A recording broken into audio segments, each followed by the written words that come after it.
Yeah, it's interesting because the other way of thinking about it is only the person behind the keyboard knows if they're human or not, Right. right? To 100% accuracy. Everybody else just has to give it a score, Right. right? Somebody needs to be the expert and decide, well, this is the cutoff point. We're pretty confident in our assessment. All right. The average fraud solution in the marketplace, the way they work is on a scoring system, just like you said, Yeah, right? 0 to 100 is typical score. I've seen 0 to 1,000. I've seen 0 to 1 with 6 decimal places. It's all it the same, doesn't really matter. Yeah. right? From let's just call it the average is 0 to 100. And then they'll tell you once it hits 70, I'm just going to use that as a number, it's likely to be real. Because if you read the documentation, which I have, it says it's 70% either confident that it's fraud or 70% likely to be fraud. Right. So the mathematician in me says, okay, what about the other 30%? Right? Therein lies false positives. So Yeah. now what happens is if you call up and say, hey, I'm still getting some fraud, make that 70%, 80%. And then the fourth quarter rolls around. It's like, oh my God, I'm blocking so much traffic. I'll make the 80%, 50%. It's just a number, right? Yeah.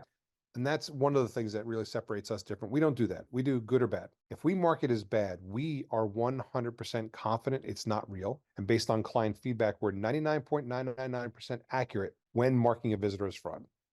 Now, the good is hard to say. I can't say that I'm 100% accurate that those are all real good people because if it's a type of fraud that just came out that I'm not catching, I don't know what I'm not catching.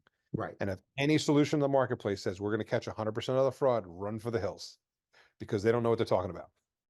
So you got to look at it that way, right? And it comes down to testing those solutions because, every solution has different situations. And if you have the ability to adjust their solution, they're no longer in the driver's seat. You are.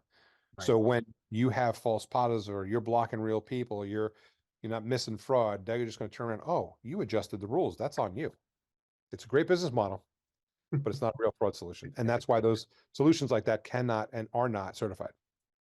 Oh, I didn't realize that that was a certification requirement. It's not a certification requirement, Okay.